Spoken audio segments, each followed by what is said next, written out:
It's an early September morning, and I'm going to give you a little garden tour. And first, I want to show you the Pinky Winkies are pink. Aren't they pretty? Boy, they just look so vintage, don't they? I don't know. I just come to that word a lot when I look at these. But they're so pretty. They start to droop a little bit off of the panicle flower head, this time of year especially. And now that they're mostly pink and they're starting to get a rose color, they are just so beautiful to me.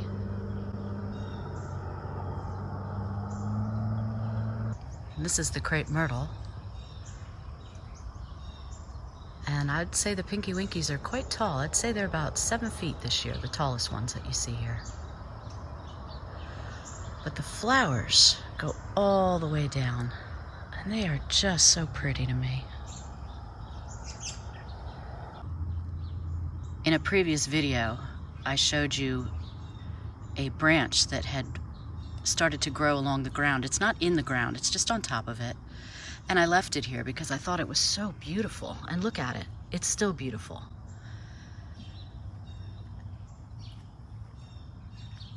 Healthy green leaves and beautiful rose pink flowers. And big ones too. Look at that color.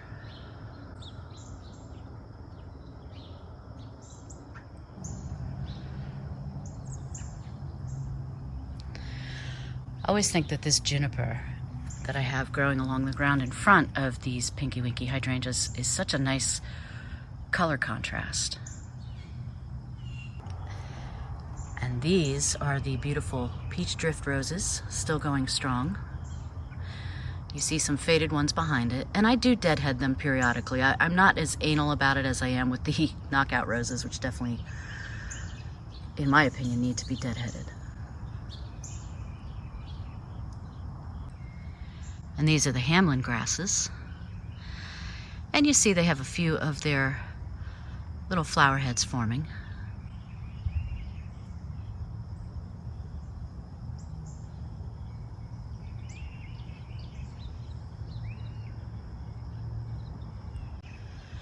And I still have one or two of the beautiful flowers on the Muskogee crepe myrtle tree. This one's nice and low for me. Makes it easy to film. What else is looking good is this Pancake Arborvitae. Isn't it pretty? It's so flat, so you can see how flat it is.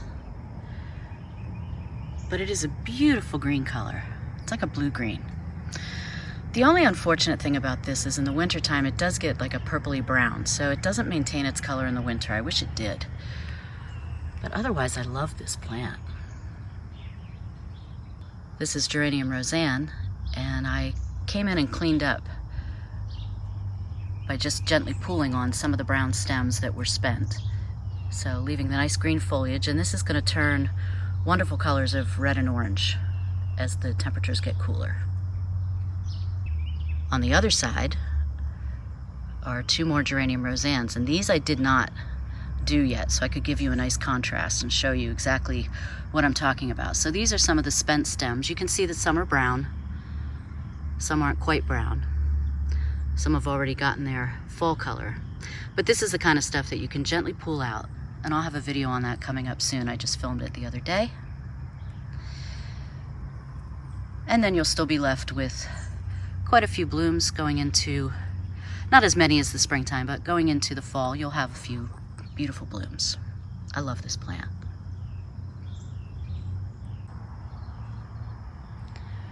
More of these incredible Pinky Winkies. I mean, look at this flower head. That is just stunning. Look at that, I can barely fit it in the whole camera. That one's about at least a foot long. Isn't that crazy? And then, do you see this?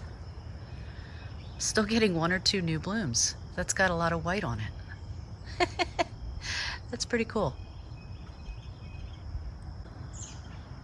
There's a better shot where you could see the white contrasted with the pink.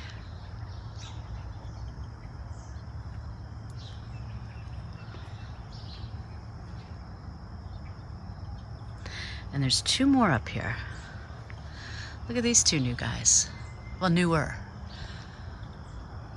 That's beautiful. Especially if I do it so that it could be against the blue sky. That's a crazy angle. Are you ready for how tall this panicle is? Look at this. This is technically one flower head. Starting at the bottom of it, going up slowly, up slowly, up slowly, till that tip. Isn't that amazing? That is big.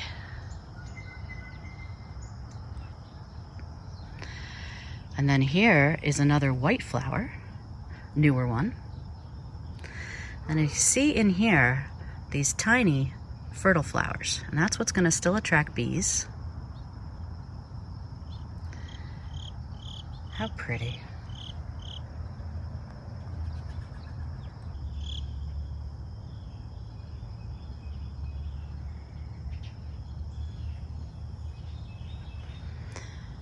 I always say this is one of my favorite scenes in the garden, so to speak, with the crepe myrtle in the background, the Pinky Winky, the orange rocket Barberry, and then the yellow color of the King's Gold Mop Cypress. It's just so pretty.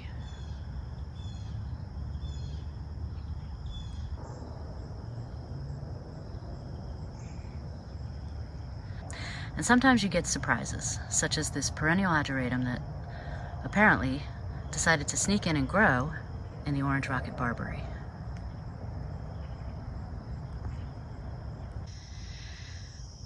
So it won't be too long until we start getting all the fall colors. I'm not rushing the season, but I'm looking forward to cooler weather. This is the Fothergilla, and it puts on an amazing color show every fall. The annual Ageratum is still going strong. Doesn't look that much different from the perennial version, just shorter. And it doesn't spread as crazy as the perennial version. And you see behind it is one of the Kramer's Red Winter Heaths. And you see on some of these branches, the bright green, those are all the flower buds. Those are going to start blooming sometime in late December into January through April. All three of these plants will be beautiful. The blue star Kalimeris is still hanging in there. It's not as floriferous right now. You can see this branch here is kind of gone to, well, I wouldn't say seed. It's just the flowers are drying up because this is a sterile plant. But it's still going to put out blooms up until frost. It is a great plant to have in the garden.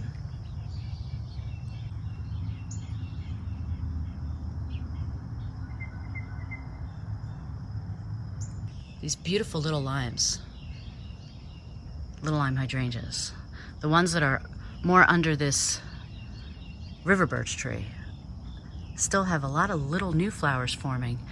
And there's still that really pretty lime color. I call it a pistachio color. It's like pale pistachio. But they're starting to get the pink. So pretty. And that brown is a river birch leaf. That's kind of inevitable.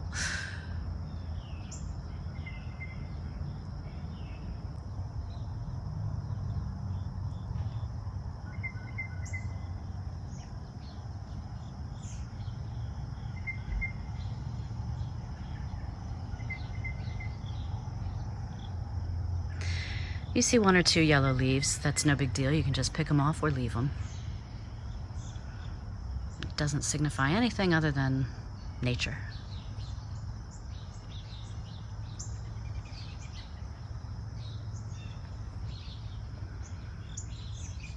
Oh, color is starting to get so pretty, even prettier. You even have a branch that came down, just drooping down, which is a nice color contrast with the blue star juniper, isn't it?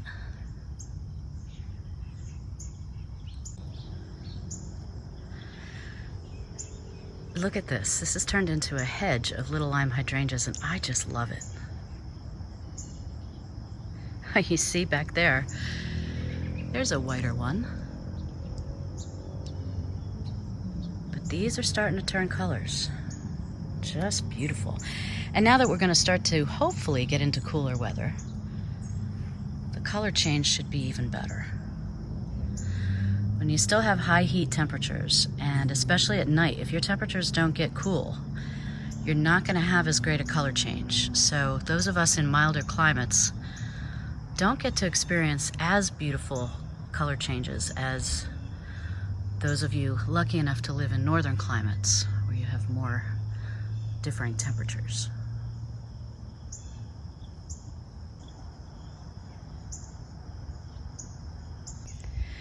Now next to the little limes, here's the little quickfire hydrangea, just planted last year, and it's doing pretty well.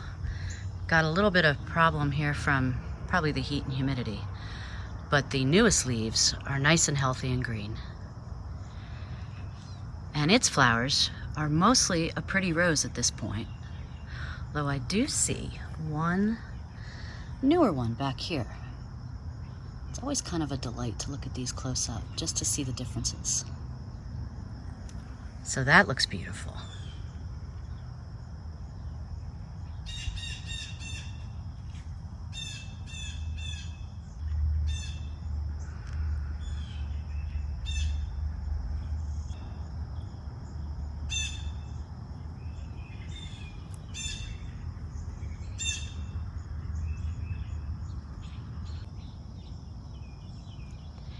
And here is the Firelight Hydrangea.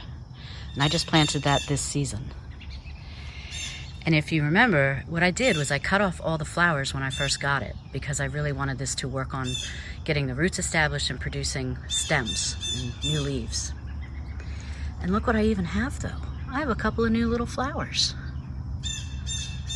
They start out pure white and usually much earlier in the season.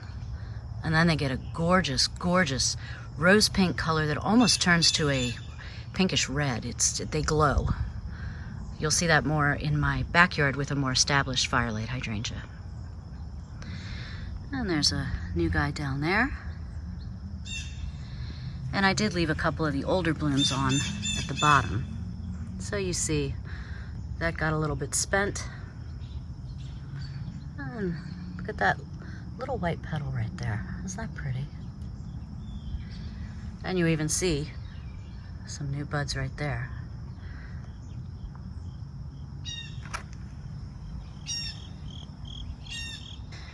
What I do notice next to the Firelight Hydrangeas is that I've got some digging going on. That could be a bird or who knows. But so far, the black-eyed Susans look good. The Perennial Ageratum is helping it protect it. And these guys, the Grape Sensation Gaillardia, I can't speak enough about these. Just planted them this year and they are stunning.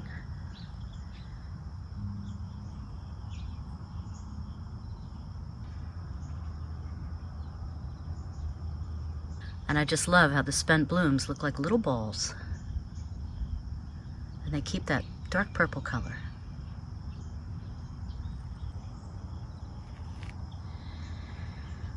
So these are doing well and absolutely love their spot, which is wonderful. And then up from that, you've got more of the black-eyed Susans forming. Those will flower next year. You've got some nice dew on the leaves. And then the replanted piglet grasses that I replanted last year that are now super happy in their spot here. They've got enough room. They look so pretty in front of the emerald green Arborvitaes. Really nice.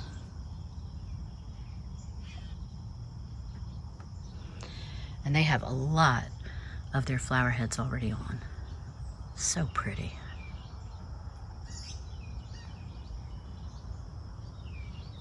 So here are my knockout roses. They're a little over 5 feet tall at the tallest points. Just gave them a deadheading the other day, so you can see It's a lot of new buds that are going to be blooming shortly.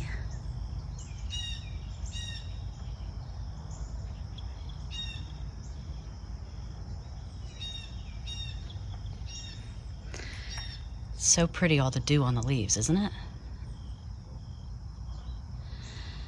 You know, as long as the sun evaporates it so we don't get black spot.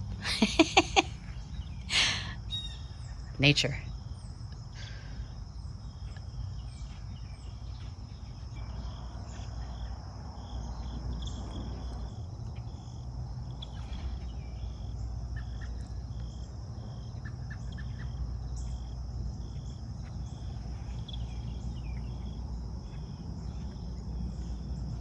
Here you can see how tall they're getting. I actually trimmed them back a little bit, believe it or not. There were a couple super tall stems.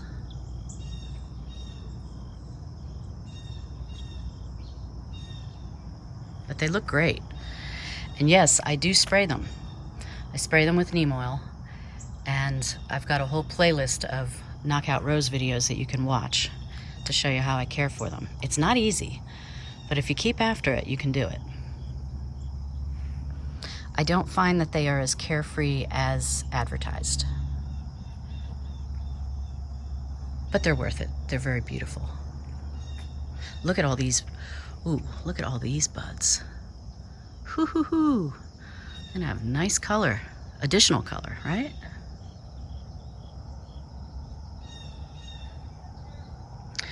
And then I just trimmed back all of this Silver King Euonymus. It was really high. I'd still like to get it a little lower, but I'll do it in stages. So I did a little bit of it. And then I've got to show you this corner. This is a corner where it just kind of stays dry. And I put some verbena here, some Verbena Bonariensis here a couple years ago, and I felt like it needed something else because they grow so tall. So to help it stand up, I just planted a Russian sage Superba. Nothing fancy. It actually is probably a little too big for this space. So I do hack it back a few times during the summer, but it's got pretty color. And it looks nice with the verbena. So a problem area became fixed pretty easily. I like it.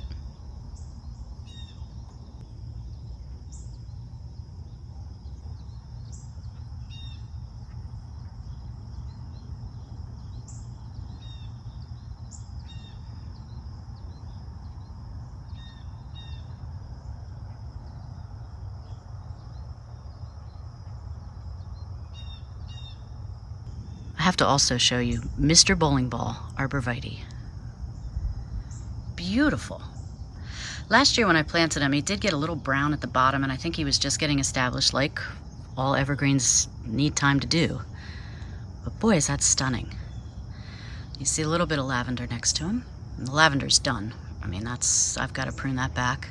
Another video coming up to really go in depth with the lavender. This Lantana is amazing.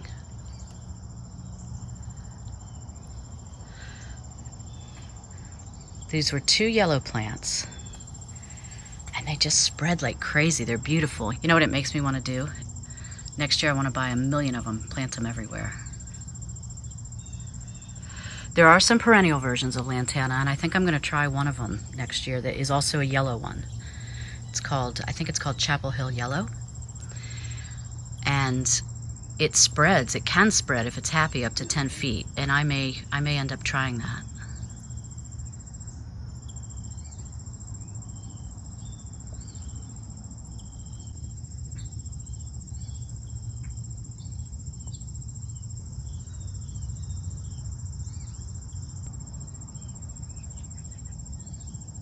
So that annual Lantana was called Bandana Yellow. And this is another in the bandana series.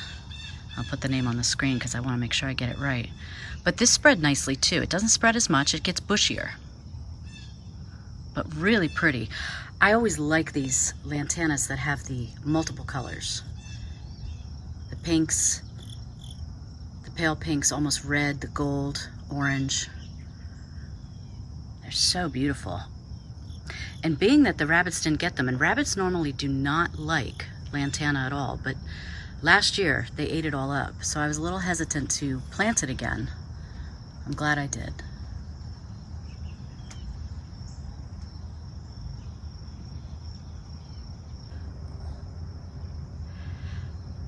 And how pretty, not only next to the unnamed juniper, but in front of the blue star juniper, which is loving this spot. It gets full sun and it's happy as anything. And that color is just to die for. Boy, I love that color.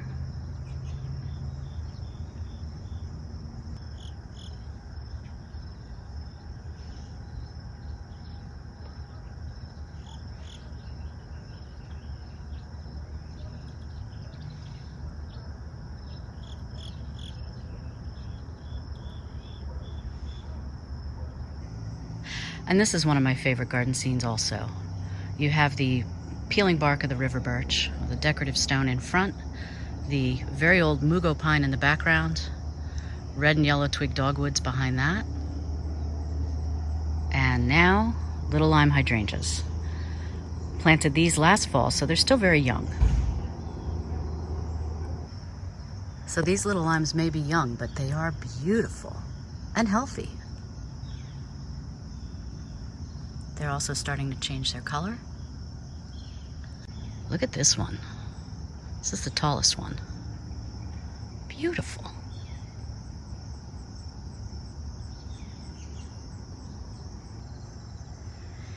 You know, it's funny. There is a newer panicle hydrangea coming out from Proven Winners called Pufferfish.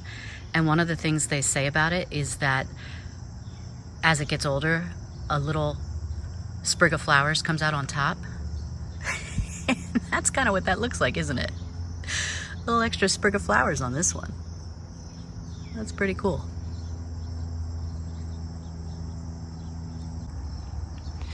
This is the Little Henry Sweet Spire. And this is a section in a previous video I showed you how I dug up all of the perennial Ageratum. And I told you I'd be back because obviously they would come back, and they'd have. There's little ones down here. I'm not that concerned, but what I do love though are the ones that are blooming in between the Little Henrys. Really pretty. Now Little Henry blooms in the summer, early part of summer. And once the white flowers are done, they do stay on the shrub. Now what I did is I came out here yesterday to give you a comparison, and I did cut off some of them. You don't have to, and I usually don't, but I wanted to show you what it would look like if you did. So if you want to come in, if you don't have a bunch of them like I do, and you want to come in and cut them, you can. And then you just have what looks like a nice green shrub. And as you can see, it is starting to turn into its gorgeous fall color. And that color is going to be so red, it's not even funny. It's beautiful. And what's really nice is that the red not only continues to get brighter and brighter, but the leaves stay on this plant well into December, depending on your climate, of course. But for me, it's well into December and it's beautiful. That's really pretty. So these are obviously happy in their spot. I like the bits of purple coming through. It's a little bit more tame than it has been in past years. So that's good. I don't know if I'll ever fully get rid of the perennial Ageratum in this spot. I planted it here, so, you know, it's telling me it wants to stay. But if you do want to cut these off, what you can do is literally just cut it right there, just above a leaf. But I leave them on. I don't think it looks that bad. They hang on it through the winter, so I think it provides some winter interest. Then you have the red and yellow twig dogwoods, still green. However, I gotta show you something neat. Saw this yesterday. I have some berries. Usually I don't get them this late in the season, but I have some white berries on this one. They're pretty, right?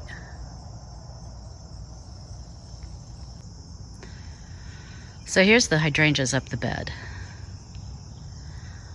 And again, these were planted last fall. So this is their first season. And I think they did pretty well. I mean, definitely, you know, had a little bit of leaf damage here and there. I mean, this season was just horrible. It was brutal with the heat waves. And you can see on a couple of them, you got some brown petals. And these are in full sun. So these definitely, like this particular shrub, this doesn't get any shade at all from the river birch tree. Whereas those two up there get a little bit more shade. In the background, that's a Hinoki cypress, the bright green, with 3 blue star junipers. Those don't do as great as they should because they are getting shaded by the river birch. So I may move the one that's closest to the red and yellow twig dogwood. I may move that. I'm not sure. I want them to be happy. I want all my plants to be happy.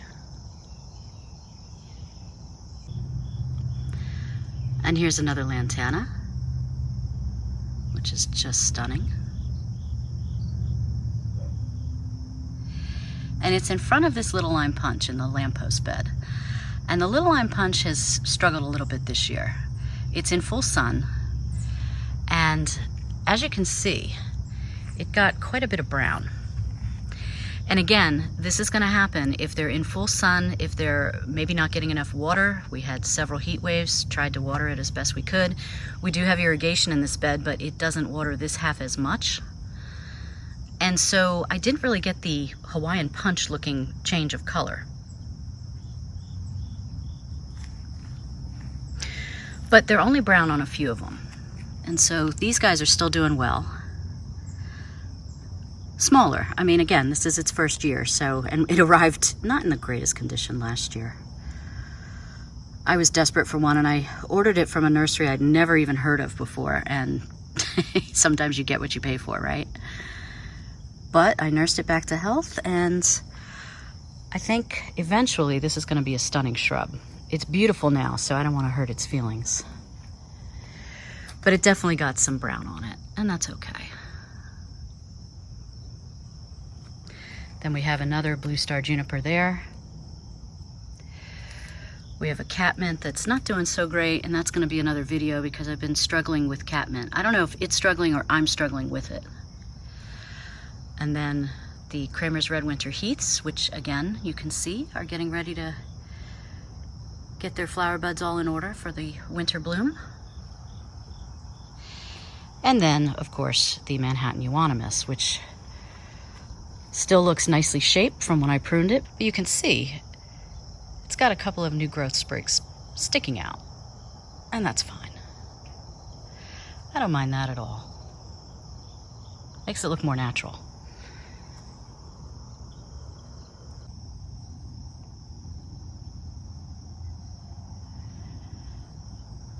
So let me know how your flowers have been doing. It's been a brutal season for many of us. But thanks for coming along this tour with me. And until next time, happy gardening.